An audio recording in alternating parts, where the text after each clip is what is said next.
Você que tá querendo superar o relacionamento, cara. Para de querer conhecer um monte de gente agora, ficar com um monte de menina, sair com um monte de menina, sair com um monte de cara, ir em festa, em balada. Isso, no primeiro momento, pode até gerar um certo alívio, viu? Gera um certo alívio, você começa a conhecer outras bocas, começa a conhecer outros corpos, começa a conhecer outras pessoas, mas isso só posterga o problema. Isso só deixa o problema para depois. O que você tem que fazer quando você termina o relacionamento e quer superar é ter um momento de solitude.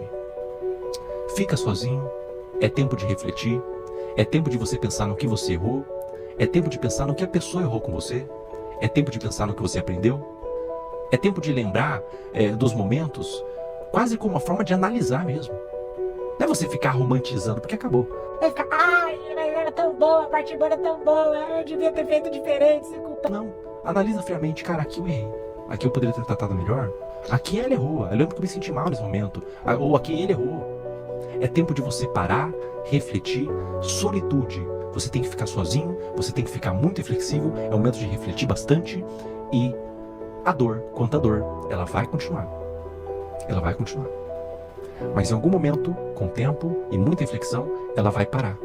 E quando parar, você vai se desabrochar como uma pessoa nova, uma pessoa mais madura, mais consciente, mais íntegra, com mais amor próprio, mais completa de si, para procurar uma pessoa que também está completa de si.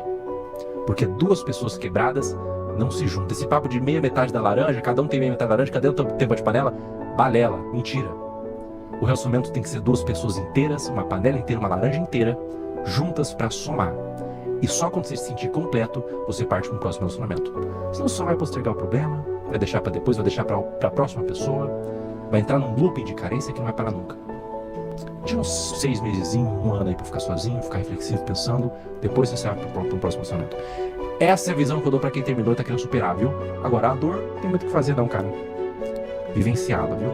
Vivenciar a dor, cara. Não tem muito o que fazer, né? Não querer fugir dela. Vivencia a dor, cara. Sinta a dor. Você tá passando por uma dor, entenda o que ela quer te ensinar. Vivencie ela, não tenta fugir não. Ah, eu vou fugir com droga, vou fugir com álcool, vou fugir com qualquer coisa. Não, vivencie ela. Senta no seu quartinho quietinho e fique sentindo aquela dor, entenda o que ela quer te ensinar, entenda o que ela quer te mostrar. Se tem dor, tem mentira. Doideira isso, né? Se tem dor, tem mentira. Isso é bíblico. Conheceis a verdade e a verdade vos libertará. Tudo que é verdadeiro não causa sofrimento. Tudo que é verdadeiro não causa dor. Ah, mas eu tinha um relacionamento que era muito doloroso e agora também tá muito doloroso. É porque não é um relacionamento de verdade. É um relacionamento de mentira. Se tem dor, tem mentira. Conheceis a verdade vos libertará.